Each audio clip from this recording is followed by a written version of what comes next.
They've done studies, 60% of the time, it works every time. Oh, if Jeremy Hill can hold on to a fucking football. That doesn't make sense. You're listening to the P&E Bengals Fan Podcast. 3, 2, 1. All right, so what do you want to talk about? You want to talk about this draft? Yeah, first round tomorrow. So that ought to be interesting. If you have any kind of idea, I don't know how you've been following it or anything as far as who do you think the Bengals might pick? A little bit, but it's kind of across the board what people are thinking. Some people are thinking defensive tackle. Some people are thinking wide receiver. I was going to say, a lot of the mock drafts are saying wide receiver. I was kind of looking into them now. Yeah, but I can totally see the Bengals waiting to the second or third round to do that. Because the thing is, I like the Bengals' philosophy of just going after the best player available. I mean, I think they get a receiver by the second round without a doubt. Yeah, but I'm not really sold that they feel like they have to get one in the first round. I'm not really sold on that. I can get down with that. But yeah, like you said, by the second round for sure. Oh, I think by the second round we pick up one. If we don't get one in the first round, we're definitely going to get one in the second round. And that's really what's going to come down to, is what's going to be available both times they pick. I mean, because no one would have predicted last year that they were going to take 2 offensive tackles in the first 2 rounds. We saw the Browns move out of the second spot down to 8. Now people are talking about they're taking calls to try to move down again. I can see it. I can totally see them. And I think it's a smart move from the Browns and Hugh Jackson. Like, they know they're going to be crappy this year. Like, they know the Bengals are pretty strong. I mean, can you imagine how many picks they can accumulate? They keep doing this, But right? it all depends on if there's somebody on the 8th pick that somebody really wants. I mean, well, not only that, but they save a lot of money, too. Because you don't have to pay that high draft pick. Instead, you can take that money and spread it over a bunch of smaller draft picks and get more depth to your team, because they lost a lot of talent this year. They had some offensive linemen leave. They had some linebackers leave. They had, they have a lot of people who left. So you got to figure that they got to fill in some spots. And what a better way than just developing some rookies. I mean, because they definitely have enough spots open, and if they can get enough picks, then basically you draft a bunch of kids and you just let them know, like, hey, you guys are going to grow together. This first year is probably going to be a punch in the teeth, but by the second year we'll get some free agents, we'll get another draft, and then, we can start building something. All right. Yeah. Okay. So let's move on and talk about you were mentioning the Sam Bradford debacle. Yeah. What do you want to say about that? Honestly, what I think is Sam Bradford should just shut up. I mean, I don't think he's in any position to be forcing anyone's hand. Like, I just don't see it. Like, he's never really had a successful year in his career. I mean, rookie year he was okay, but other than that, I mean, if the wind blows too hard, his leg's going to break. So, yeah, but to me, Sam Bradford just doesn't have any room to talk. He should just shut up. He got like $18 million contract or something like that, and take your money, play hard. Even if the Eagles draft a rookie, they're not going to throw a rookie in there. Like, you know what I mean? Unless the rookie really exceeds expectations during the spring camp or the summer, like, the preseason game. So, I mean, he pretty much knows he's going to start. So, just deal with it and move on. Like I said, it may be different if you're talking about a well-established quarterback or something. Like, it's just, at this point, Sam Bradford's a name. That's pretty much about it. So what do you think? I mean, it's been weeks now. It's been months now. What do you think Broncos going to do with this quarterback situation? Just draft one, let them sit behind Mark Sanchez? Well, the thing is this. They won the Super Bowl, so they have equity built up with their fans. So even if you went into the season with a Mark Sanchez and you don't win much of anything, the fan base isn't going to really be calling for your head. Like, I mean, they just won the Super Bowl, for crying out loud. So, the fan base can't really be crying about much. So, so it depends. Like, if one of the other second-tier quarterbacks drop to you in the draft and you take one of those guys and develop him this year, but you would have to think that at some point they pull up another veteran or somebody who can compete. Yeah, there's going to be some veteran they're going to grab, even if they're not that great. I mean, I'm really surprised that Fitzpatrick hasn't signed with the Jets, which means the Jets are playing straight up hardball. Yeah, I don't know what they're playing over there. Well, they know Fitzpatrick is average. They're not going to give him top dollar. And Fitzpatrick knows that the odds of him having another year like that isn't going to be great. So he's trying to get top dollar while he can get it, because it's probably his last major contract. So, but I think you'll find out a lot about where teams are going, with the draft. And Yeah, after tomorrow. Start filling those needs. yeah, and plus, even the Bengals themselves, how much do they really feel like they need another wide receiver? Do they automatically just take the best wide receiver in the first round that they can get? Or do they feel like Brandon LaFell can hold the fort down until we get something? Yeah, so it's going to tell you how they... No, I was just going to say, I hope they feel like they need a receiver looking at that squad right now. Well, I think they get one in the first 2 rounds, but yeah, how they feel about Brandon, because here's the thing. You still got A.J. Green. You still have Tyler Eifert. So you have 2 major pass catchers still there. You still got Gio and Jeremy Hill. So it's not like you're void of anything. Could we use another nice receiver? Of course. But will Brandon LaFell work out in the meantime? Perhaps. And like I said, in the first 2 rounds, you're going to get a receiver somewhere. So do the Bengals really feel like whatever receivers are available in the first round are worth a first-round cut? Right. Or would they rather pick up that guy? It wouldn't, honestly, at this point, with the way the Bengals draft, nothing would surprise me. Yeah, just be happy and look forward to training camp. Like I said, because there's no way anybody last year could have guessed that they would have went after 2 offensive tackles in the first 2 rounds. No one saw that coming. So at this point, you have to think, the Bengals can go anywhere. They can go cornerback. Wouldn't surprise me. It wouldn't surprise me if they went linebacker. Wouldn't surprise me if they went D-line. The only way they go O-line is if somebody drops to them that they really didn't expect to drop to them. So that to me would be the only way I can see them drop into an O-line. But what we'd hope to happen, because you got to figure the first 2 picks are going to be quarterbacks, and you got to hope that a couple people fall down the list that you didn't expect, and that means a receiver falls to us that, maybe they didn't expect them to be there.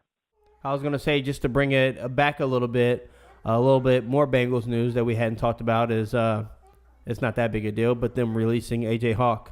Yeah, I was going to mention that if it was really worth mentioning. But to be honest with you, I really wasn't that impressed with A.J. Hawk last year. He seems to be a step slow, and he didn't really make that. Yeah, he didn't make that big of an impact. I'd have been more surprised if he would have made it all the way through camp, to be honest with you. I'm surprised that they let him go so early, before camp, though, just because with Vontaze being injured and stuff like that, why not have the numbers in case somebody gets injured or whatever? But I hear you on that, but you have to think that what that really says is that, well, number one, they're satisfied with the Carlos Dansby pickup. That's number one. For 2, it probably points out 3rd, 4th round, we're probably going to grab a linebacker. Right, yeah, for sure. You know what I mean? We'll probably get some numbers. But they only have 7 picks this year in the draft, so they were doing an interview with Marvin Lewis yesterday or the day before, and basically he was saying that they're going to really work out a bunch of college free agents. So, and with the draft being very deep in defensive players this year, most pundits, whatever draft's going to have, a lot of good defensive players. So you got to figure that some of those guys aren't going to get drafted. There's going to be some diamonds in the rough. So, and the Bengals have done good over the years with the undrafted free agents. So, which means they probably got their eyes on some guys already. At least that's the way I would look at it. Other news, we got the NFL reinstating Tom Brady's suspension. Well, the U.S. Appeals Court. Yeah, right? It's just the gift that keeps on giving, isn't it? Funny. Mm-hmm. I think that was real interesting. Well, number one, it shows Roger Goodell has some clout still, where the last couple of his punishments were really either overturned or reduced, which kind of took away his power a little bit. being that Tom Brady is a huge star and this and that, and you got to figure Deflategate happened, a couple of years ago now. So for this to all of a sudden come back into the news, I think it's pretty surprising. Most people forgot about it already. Right, yeah, it was surprising when I heard about it. I was like, oh, yeah. Yeah, me too. I was kind of like, oh, shit, they're still talking about that? I'm like, I thought they decided that. And then immediately after I was surprised that there was news about it, then I was like, the timing is super weird. I mean, strategically or whatever. Yeah, the timing is really weird on it. But I guess they have 14 days to appeal or whatever, so. Well, I think most of all what it really spells out is, like I said, it really gives a boost to Roger Goodell and to the owners. Kraft wasn't too happy about it. And I'm sure Brady wasn't happy about it. But, and it's really surprising because Kraft and Goodell is supposed to be closed. I know that the players have been talking about taking away some of Goodell's power in the next collective bargaining agreement because they feel like he has too much power to discipline players. And to be honest with you can have arguments for and against that. But, and to me, personally, I think he has a little bit too much power. I think, there should be an individual that kind of decides on what punishments will be for guys and things like that. But isn't the argument that the players or whatever the Players Association gave him the power that he has? Oh, they did. They did, which is a big mistake by them because the bottom line is Roger Goodell, he works for the owners. So if he's punishing players, that's really a conflict of interest because his loyalty lies to the owners because that's who hired him. That's their boss. So to me, there's a conflict of interest there. But at the same time, when the rule was first put in, as we as Bengals fans clearly know, there was huge problems with discipline in the league. So they kind of gave him carte blanche to really try to solve the issue, which pretty much I think he has. I mean, you've had a couple isolated cases, Greg Hardy. Yeah, but he's done a good job, yeah. The Ray Rice thing was handled kind of sloppy, but oh yeah, of course. Yeah, but you don't see a lot of the violence and stuff that you was seeing for a while. Right. For a while there in the 90s, it was like you couldn't go 6 days without a Bengal getting in trouble. Yeah, I mean, that was a huge joke, right? It's like, oh, who's in the news? If it's anybody in the news, a football player, it's a Bengal. So with that being said, I think the whole Brady reinstatement thing of this punishment is more of a boost to Goodell than anything. Other than that, it sucks for the Patriots, but I think I saw their schedule for the first 4 games. Besides Arizona, the first game, the rest of them they could probably win with a backup. Yeah, and it said I think they're at Arizona, and then their next 3 games are all at home. So. Yeah, so so I'm sure the. It's the Patriots, so no matter what actually happens, yeah, they'll be all right. Mhm. They always find a way to be all right. Pretty much. So I'm not too worried about it. And, okay. So what about this news out of Carolina with the Panthers pulling Josh Norman's franchise tag? Then he goes and a day later he signs with the Redskins. I think it's a good move by the Panthers, personally. You don't want to pay a guy his age big time money like that because it really hampers your roster. For a cornerback who he had a good season, but he's not Deion Sanders or nothing. You know what I mean? So if you're going to let Washington overpay him, then let Washington overpay him. But I just don't think anybody in that position is really worth that much money unless you're a once-in-a-lifetime player like a Deion Sanders. And plus, a lot of people really question if he was a byproduct of the whole defensive scheme rather than being a great one-on-one corner guy. So that's what I was going to bring up. Yeah, but so I guess we'll see. And Washington has a history of overpaying guys who maybe aren't as talented as they seem. So, that's kind of what I thought about it. A lot of people made a big deal out of it, but I was like, if someone's stupid enough to pay him the money, then I'm sure he'll take it. But I don't know. I don't really have much feelings, but I just think he's going to be one of those guys that ends up getting overpaid, and 2 years from now, the Redskins are going to be looking to get rid of him. Right. Yeah, I guess only time will tell, right? We'll see this next season. Yeah, it's a huge season for Jay Gruden. So, they got to the playoffs, but it was a really shitty division.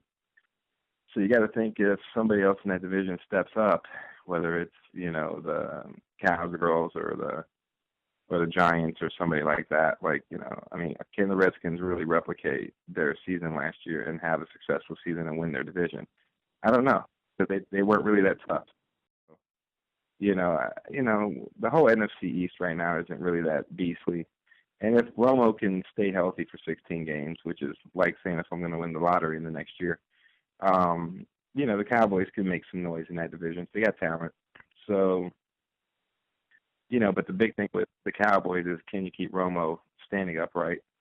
But there's no guarantee of that. So, you know, Romo's getting up there in age. He ain't getting no younger. So you got to figure if he was pretty brittle for the last, you know, 5-6 years or whatever, then he's probably going to be brittle next year. I wouldn't be surprised if you see Romo retire in the after 2 more seasons. 2 more? I wonder how old he is. Is he like 35 right now? He's like 32, 34, something like that. What about your boy Carson Palmer? How many years do you think he's got left in the tank over there in Arizona? 2 or 3. Same thing. You know, him, Ben Roethlisberger, Romo. It's almost time for those guys to start filtering out. Yeah, Romo's 36. Holy shit. Yeah, he's definitely got 2 years or less. I didn't think he was that old, but if he's 36, man, I wouldn't be surprised if he retired after this year. That's getting up there for a guy who's had a lot of surgeries. And he doesn't strike me as a gym rat. So, man, 36 is, man, that's pretty advanced for him. So, especially with all the surgeries he's had, I think that's a huge risk from the Cowboys, even trying to rely on him for next year. I mean, you would think they would have brought in a veteran or something, you know, somebody that can hold the reins down if he can't. I was just about to say, I mean, looking at his age, it's like you need to start planning for the future, right? And everybody is talking about maybe they might pick up a quarterback in the later rounds or something like that. I can see it. I can see them picking up maybe Connor Cook or the Michigan State quarterback or somebody who's going to fall down a little bit and take a risk on somebody like that to develop for a year while they try to squeeze 1 more year out of Romo. And the thing is, if you're a Cowboys fan, if Romo goes down, do you want to watch another year of a bunch of crappy backups, or would you rather see a glimpse of the future in somebody that they draft? So I wouldn't be surprised to see the Cowboys pick up Paxton Lynch, the kid from Memphis, or, you know, or go out and get a Connor Cook, or just they're going to get some kid to come in there and start learning behind Romo. They would be really stupid if they didn't. But it's the Cowboys, so you never know. If I was Robert Griffin III, I wouldn't have went to Cleveland. I'd have went to Dallas. Because Cleveland is a definite rebuild project, at least in Dallas. If, you know, gets out of bed, the wrong side of the bed, you're starting. Like, you know what I mean? So.